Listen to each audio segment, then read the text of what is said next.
waxtaan bi di gërëmaat sa paneliste bu baax si insightful discussion so foog naa fi ma emoon mooy ministerial approval bi ñu am waaw bañ ko amee disburse taguñ funds de liñ def mooy just to ensure ne toppa nañ procedures yëpp as opposed to claims yiñ fi wax during the last session liñ def mooy management bu Banjul City Council jiite ko di CEO dafa defar an MOU buñ am before disbursement of funds all to make sure ne precautionary measures yëpp jël nañ ko the MOU is here with me it is made and entered into on 14 November 2025 waaye nga am point su important si MOU bi which I believe Councillor Ceesay su ko riidoon mu teewlu si General Council sittings yi nekkoon allegation sim def du ñëw toog fii di ko def MOU bi daf ne Rafela, a network of elected women on the United Cities for Local Government, is the implementing partner. Represented by Mayoress of Banjul, who is the president, and this agreement is between Banjul City Council and Rafela. The purpose and scope. The purpose of this agreement between the council and Rafela for the implementation of the community-led cleansing initiative project in the city of Banjul. The project aims to ensure the cleanliness of the city of Banjul for a period of 14 months, effective from November 22nd, 2025. The scope of the project is to complement the efforts of the Cleansing Service Department. So, nga ñëw si objectives yi mu ne maintain cleanliness, community ownership, employment for the youths of Banjul, complement the efforts of the Cleansing Service. Terms and conditions yi mu ngi fi. Responsibilities of Rafela mooy pour ñu implement the project in accordance with the approved project plan bu ma fi riidoon ak timelines bi. Rafela la wax the whole Banjul City Council. Because council are the funders. Provide necessary human resources, expertise and materials to implement the project. Ensure the project is implemented in the manner that promotes community participation and engagement. Maintain accurate financial records and accounts for the project. Lan mooy responsibility council according to this MOU. It says it should provide funding for the project as outlined in the budget, monitor the project's progress and provide feedback to Rafela. Provide necessary support and guidance, ensure the project aligns with council's policies and objectives. Funding bi council ñoo ko provide, Rafela utilize ko. Waaye fii more important reporting bi. Okay. Because Councillor Ceesay lim fi talk na mu claim ne as a nominated councillor he's just demanding for report pour ñu jox ko. Why I think maybe he lacks the understanding of how projects are implemented. Nit doo ko jox dépasse demagul marché sax nga ne ko force pénaliste penagu ko naka la ko nettalee project bi li mu wax mooy mu ne reporting bi Rafela shall submit regular progress reports waxut to Councillor Ceesay de waxut to any individual councillor daf ne to the office of the chief executive of Banjul City Council including quarterly progress reports quarterly every 3 months a final report upon completion of the project lii mooy MOU bi ñu sign monitoring and evaluation so that council and Rafela shall jointly monitor blah blah dispute resolution ñu sign ko ak witnesses yi ñu ngi nii ok so leeral naa la si MOU bi ñu sign ne Rafela kat su implementé ba pare dafa war di submit progress reports to the chief executive officer but soo demee si local government act bi section 42 subsection 1 fala wonee ne chief executive officer is answerable to general council but subsection 2 says ne in execution of day-to-day activities she or he reports to the chairperson so it means ne CEO is not answerable to the councillor there. He is only answerable to the councillor during council sittings. But in his day-to-day affairs, he or she is reporting to the mayor. So nga ñëw si council proper.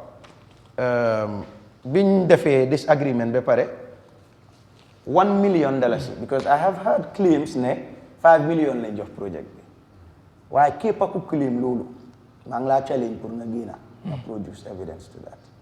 Project bi $1 million lañ disbursed for the project mu ngi nii bank transfer baa ngi nii Rafela Banjul chapter and it was nii And then evidence and record of all of that. It went through the procedures. So there was never more than 1 million allocated. Being allocated lulu, you start implementation. Ridal nalen for project proposal bi. One nalen, unlike the Bloomberg implemented project by Councillor Ceesay, project B, according to agreement B, more provide equipment, more maintenance, more than 9 tricycles. It was given to Councillor Ceesay to implement the project, but they handled it over properly. It was in a very bad shape. So we had to maintenance these tricycles. In this 1 million, we had to buy tricycles. We had to buy fuel, because Council Dukadef, according to the agreement. It had to pay salaries. According to the model of this project, we had supervisors. Supervisors are earning 7,000. General cleaners are earning 6,000. Nga am lead coordinators, nga am PR team ci project bi. Nga am accounting officer, because unlike the Bloomberg he was implementing, mom perhaps more than handle yep. But li ku nek sa responsibility dang ko am. Nga am PR team, nga am accounting officer, nga am admin staff, and everybody does their work. So ni la structure bi demé. So 1 million bi, we had to make sure ne buying equipments, which I'll come back to properly. So anyway, according to the project progress report, this report is submitted to the office of the CEO, not to any councillor's office. Project progress report bangini cover letter bi nga xamne jox nañ ko CEO bi mu ngi fi, and then according to the project progress report, it reads, it says reporting period from 28 November 2025 to 1st February. Lan lañ def ak xaalis bi nga xamne council joxe nañ ko. It said budget line allocation fuel code B is 8880001. $82,350 was spent on fuel. I don't take my words for it because like I told you, we have an accounting officer. Lima def bima ñew, I requested for all the documentations because so enough fuel for public funds, using public funds, you have to go through all the processes. Procurement documents, Oryx petrol station, receipts, everything mu ngi ni. For the fuel, bima la ne 82,000 lañ ko spent. Repair and maintenance, 67,000 lañ spent. The files for that are here. Procedures in wara jaar yep. Remember, this is given to the CEO because moom mooy dellu si waat council soga report si general council. So mu ngi ni ñi jëndee yep documents yaa ngi ni. So pere salaries fii dinaa fi taxaw tuuti. Because initially project bi daf ne woon 150 nit laa jël. Waaye because council dooleem 1 million la mun a joxeegum. Te we were nearing the end of the year. Ñun ñëpp xam nañ Banjul ni mu dee mel festive period bi. Ruslu na torop si mayor ak ñun ñu elect ñëpp ñu gis ne gan yi dugga si nañ Banjul tilim ni mu tilimee. Banjul everywhere ñu fa tali and everything thanks to the road rehabilitation project by His Excellency's government. Ñu toog ñu ne nañ start ñu kick start lu ñu am ñu dooree loolu ñu improvise ñu jël salary. We employed, contrary to the claims by Councillor Ceesay, 16 nit lañ employed. Dinaa leen woon employ nañ 79 nit based on fuel yi jënda everything ak maintenance yi de waaye 79 yi nii we had to employ one person earlier. Kooku mooy kan mooy ki ñoo ooyee tricycle mechanic. Remember, tricycles are in a very horrible shape. So moom la project bi njëkk a employ mu defal ñu assessment ñu xam lan lañ need pour repair the tricycles. Biñ pare employ nit ñi de by calling them or whatever de dañ defar ay contract documents. Contract documents moo nekk ni képp kuy liggéey si project bi sign loo nañ la project contract document. Employment contract agreement mu ngi nii. Yes, na dem round sir, please. So PR team bi ñu ngi fa. So whilst you check ma dem through fii. Am nga general cleaners yi ñu ngi leen employ ñoom about 63 of them. Seen contract yaa ngi fi. Dañ ko sign ba pare because maa ngi fi dégg claims mu ne aw ma dégg nañ 79 bi general cleaners yi la. Okay. Admin officer kenn la. PR team ñetta lañ. Tricycle mechanic kenn la. Lead coordinator ki supervisor si di report to kenn la. nga am ñaari principal coordinators. nii la project bi bindu ñi ma la tudda ñëpp from day one biñ started. it was the 28th of November. Same contracts, doo si seet benn bu mooy bés boobu mu ngi nii all of them they signed it and everything.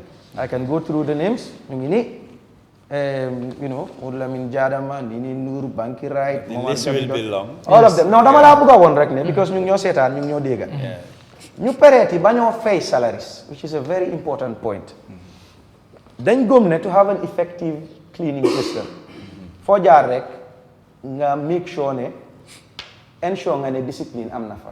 because what we noticed in our councils li tax liggéey bi duy dox ni mu war a doxee ñii duñ ñëw on time ñii dinañ daw liggéey ñii dinañ def leneen waaye lii yëpp ñu bugg a koo daw because we are implementing the system bugg a mu successful dañ isi a policy boo xam ne képp koo xam ne ñëwuloo liggéey without any genuine reason su ma ne genuine reason nag benn da nga feebaroon we will not take your word for it da ngaa isi medical certificate soo ko defut we will deduct you for that day dégg naa fi Councilor Ceesay toog fi ne mu ngi doon def deduction moom waaye challenge naa ko pour mu provide evidence to those deductions ak fan la ko dugal xaalis boobu man I'll come back to the project I'll show you mboolem kuñ fay weer bu dee sa tur mu ngi nii I'll also pass this list soo ñëwee ba si di staff ñoom ñu ngi laa woon ne 5,600 lañ fay kii instead of 6,000 ñu ngi ko deduct waaw ñu ngi ko deduct 2 days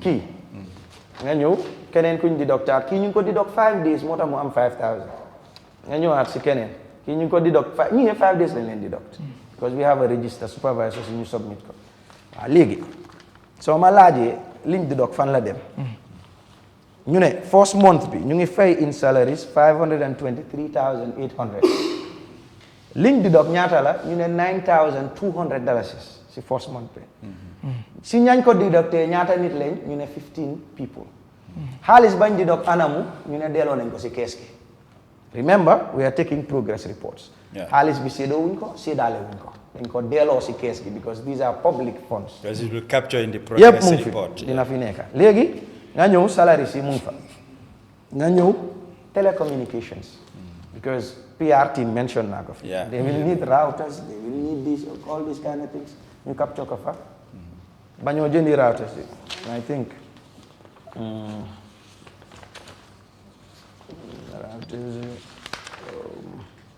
lii foog naa receipt QCell it says $1,500 is only data 1 megabits max only. Receipt QCell. Receipt everything I have it, right? That's even a minimum charge. Wow. No, because we are cutting cost.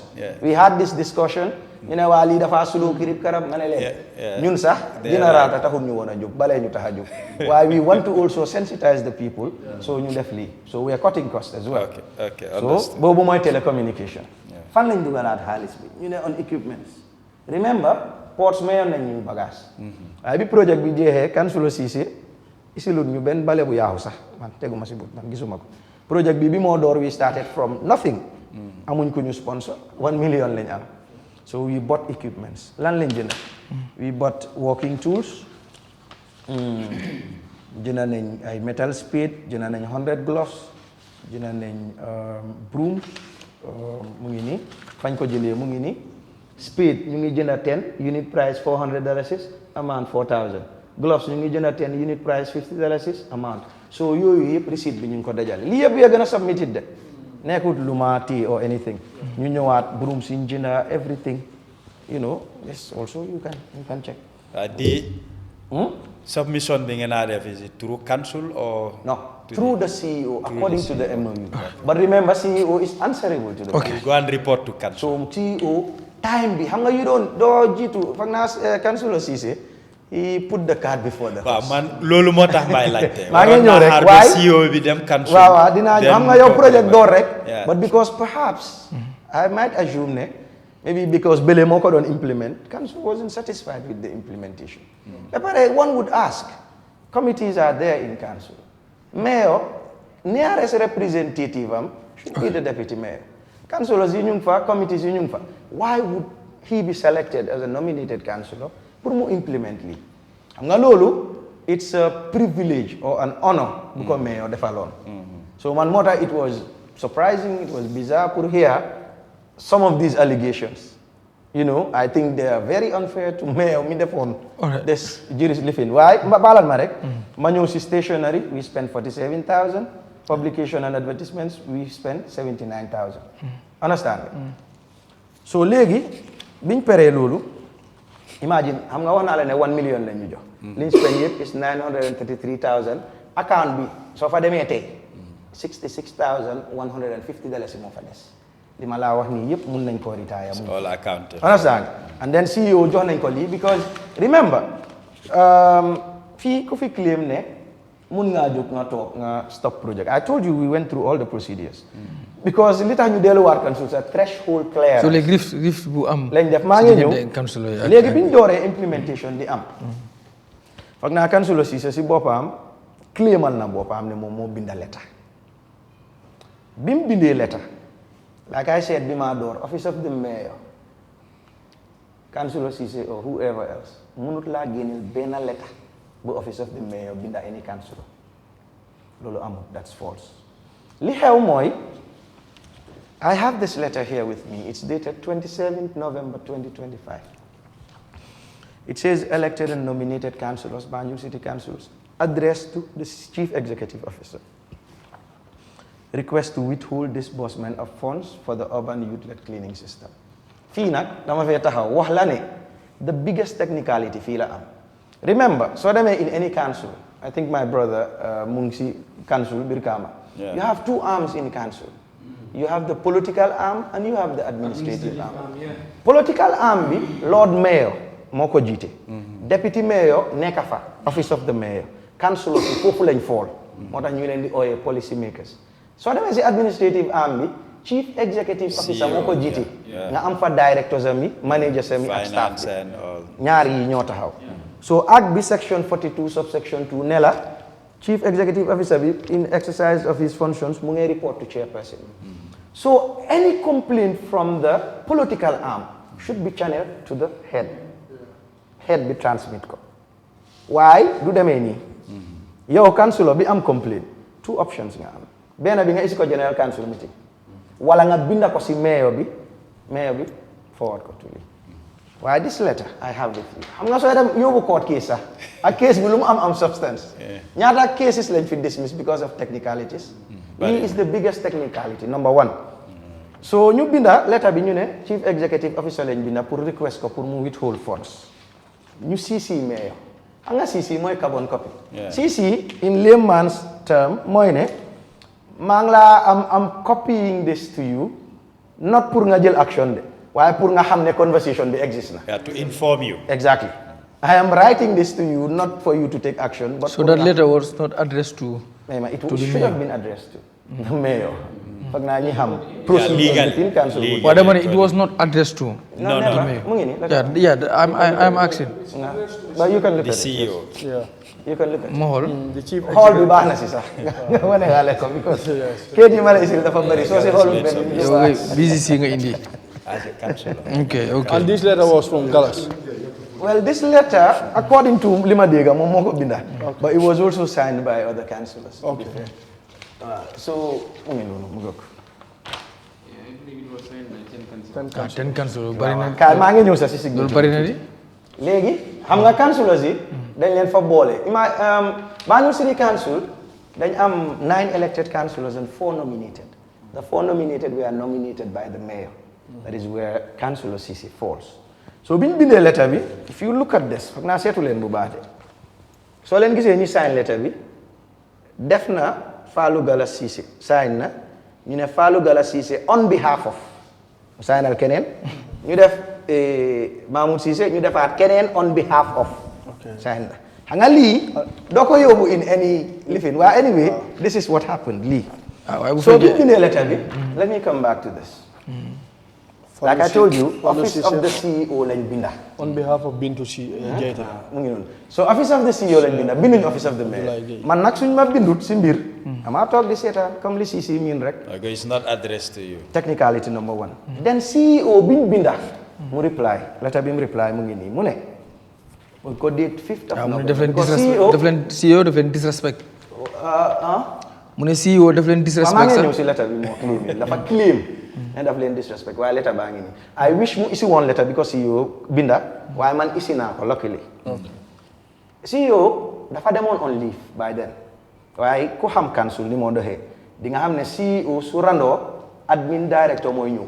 So admin director randoo finance director noonu la hierarchy. So CEO respond on the 5th of November 2025 mu ne, dear sir or madam, request to withhold disbursement of funds for the urban youth-led cleaning system project. Mooy seen title letter bi.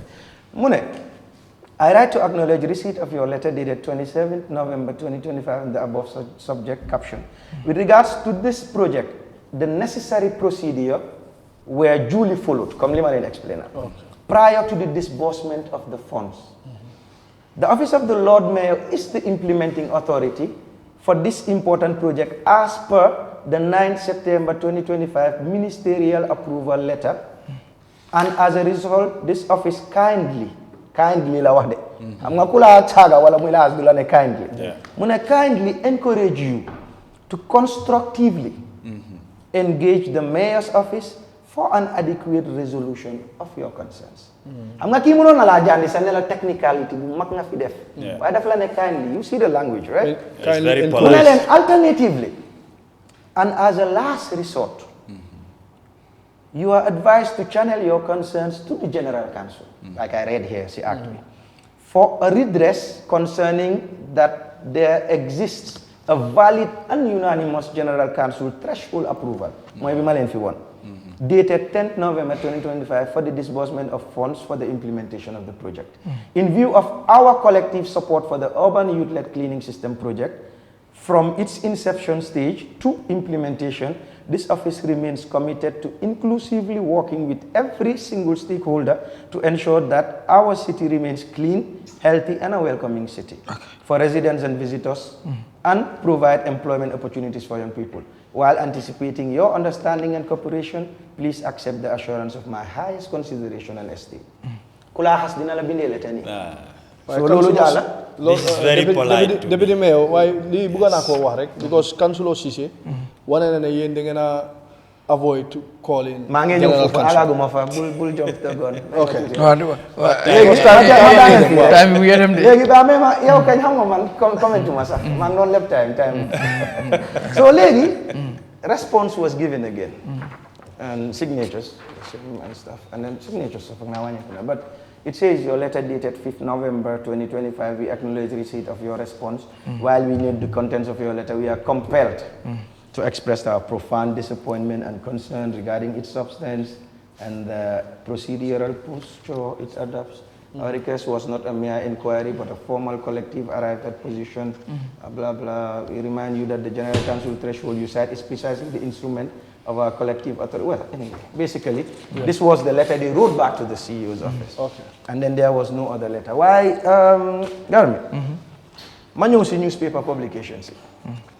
Hamga mota, man at this juncture, dinala girim, because liha umoy, nga sunyoy wa media, sintu nañ ci fair and balanced reporting. Dama gis, am na certain medias you pick up one side of the story. Hamga liggéey na fair, I think, in reporting.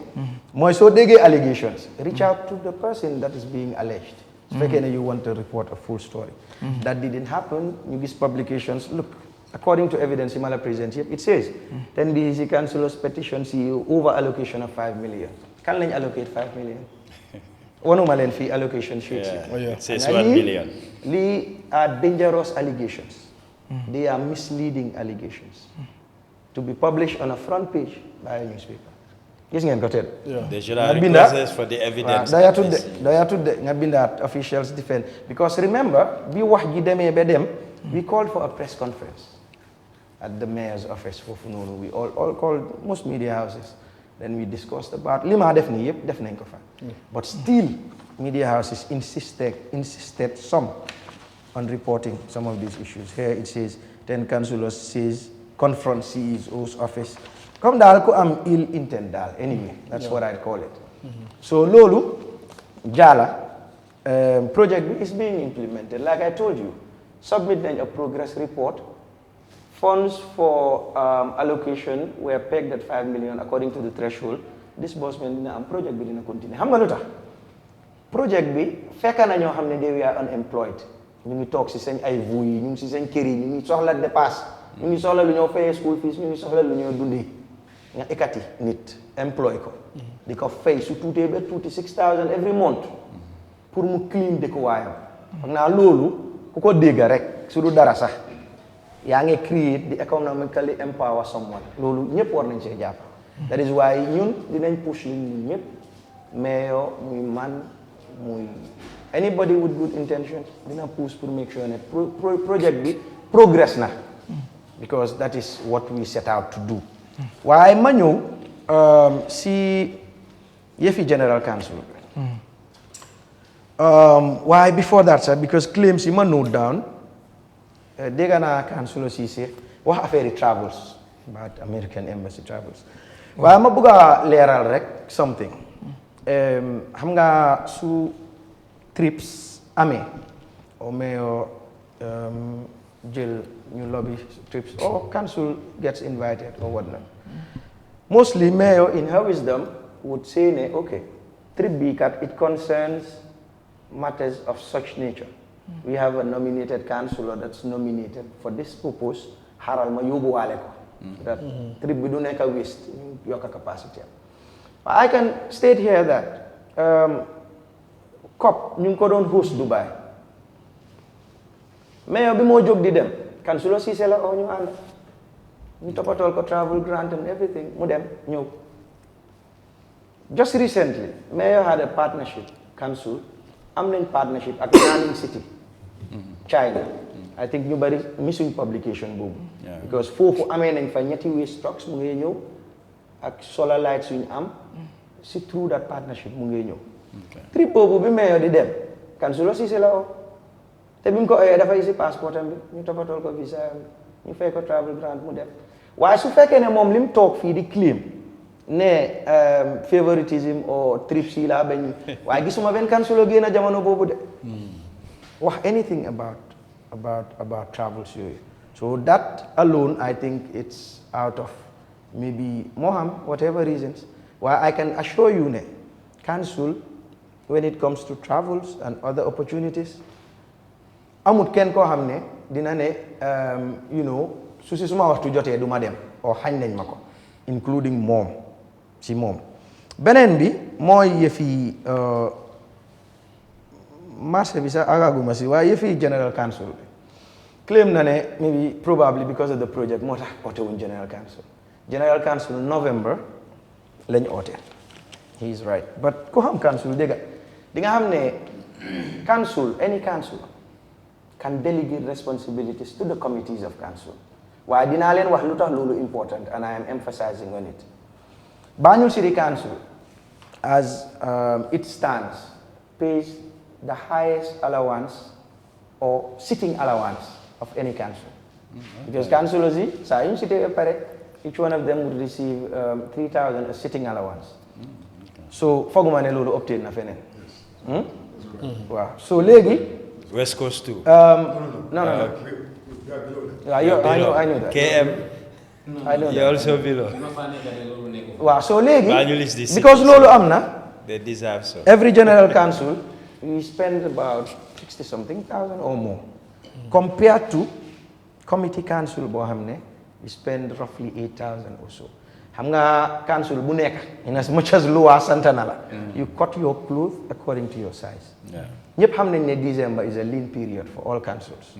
ñu toog am na jamono boo xam ne we had to write to the bank ne leen ñii ak ñii ñu ameel abal leen ñu xaalis bii ñu mun a def lii nga toolu si that period that December mu leer la ne some of the matters you can take to general council or collective bi yëpp it can be delegated to a committee with less allowances. Committees yaa ngi function ba last week rek man I chair the establishment and appointment committee am naa fi meeting on naa fi interview about 35 xale yu ñoo recruit pour security dem nañ BFT and everything so council is functioning. Understand? But because of a lean period. Security for council or within Banjul? No. They security. They recruit city police. Okay, city we police. made an advertisement to the newspapers.